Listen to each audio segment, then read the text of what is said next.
For years growing up, I repeatedly placed my faith in my father's Rolodex. I don't think my father had an actual Rolodex, but he seemed to know everyone in my small hometown in Wisconsin. He sold tires to small business owners, farmers, and truck drivers, and repeatedly I relied on these acquaintances in time of need.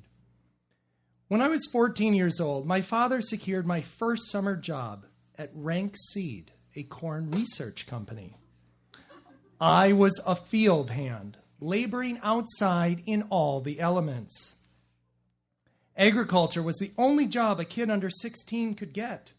You were exempt from most labor laws, which meant it was the 20th century version of a sweatshop for kids. Rank Seed had one goal: to create a superior strain of corn. And to do it, they needed to prevent male corn from releasing the pollen from its tassel onto the silk of the female corn.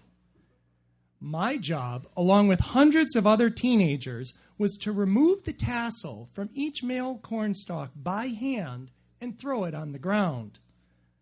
Those rows of male corn stalks were often up to a mile long. The morning dew clinging to the corn leaves would drench me, if not for the garbage bag covering my body. The nearly 6-foot-tall stalks would act like a blanket, holding in the heat and humidity, and nearly suffocate me. And the pollen falling from the tassels would end up in my ears, eyes, nose, and pores. It caused rashes and itching. But I was earning the top wage of $4.40 an hour. And getting that paycheck every 2 weeks meant I could treat myself to the buffet at Golden Corral. After a summer of removing the tassel from tens of thousands of tall, hardy, male corn stalks, which often spilled their seed on my face and arms, I began questioning my sexual orientation. I had wondered for years if I was gay, and this experience brought me closer to an answer. But this new awareness created even more problems with my dad's Rolodex. By the time I was a senior in high school, I envisioned a life different from my father's. I wanted to work in a place where my fingernails remained free of dirt and my face free of sunburns. I wanted a workplace that was air-conditioned and clean. I wanted coworkers who used proper grammar and appreciated clothes that matched and fit. And I wanted coworkers who respected women, gays, and people of color. In short, I was a snob. But I also just wanted to feel safe.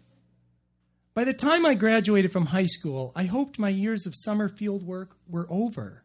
They were, but for something hardly better. My dad secured a job for me at my hometown wastewater treatment facility, or as I called it, the shit plant.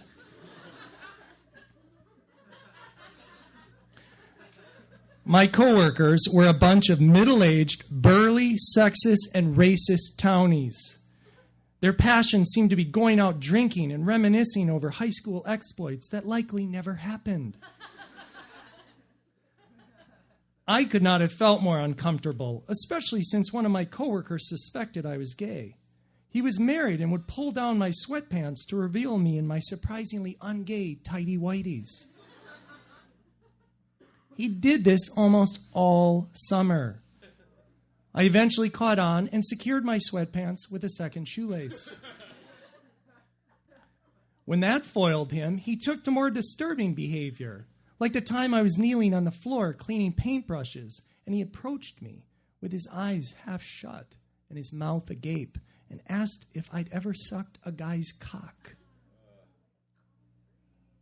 Fortunately, every couple of days, I would get to leave the shit plant and ride along on the flush truck. That was the vehicle that flushes sewer lines that are backed up or in need of maintenance. The truck would drop a heavy-duty cable down the sewer, and with the help of tremendous water pressure, the cable would snake its way hundreds of feet forward and back until the line was clear. It was my job to remove the manhole cover farther down the street. And when the heavy-duty cable snaked its way to the entrance of my manhole,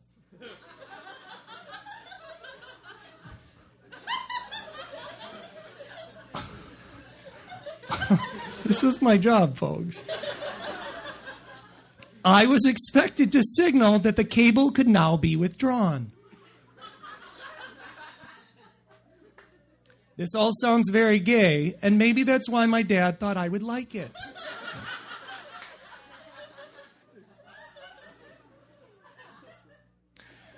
The last leap of faith in my father's Rolodex occurred the summer after I graduated from college.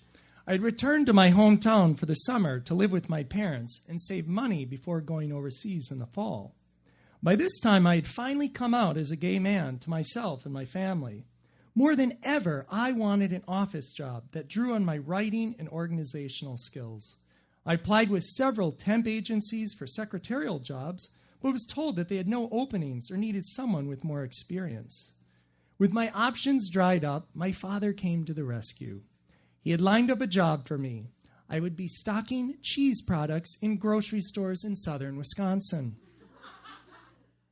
The name of the company was Steve's Cheese.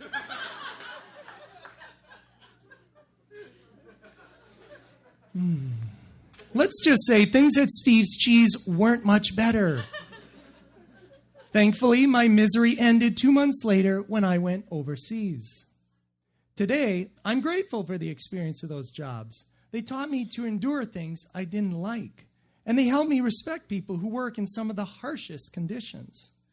But those jobs also illustrated how much my dad's Rolodex was at odds with me.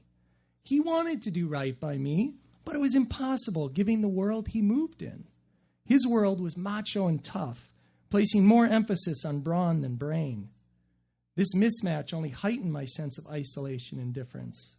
For me to find balance required breaking from my father and creating my own Rolodex, a network of people who appreciated my writing, speaking, and organizational skills, a network of people who accepted me being gay, and a network of people who had the type of contacts I wanted.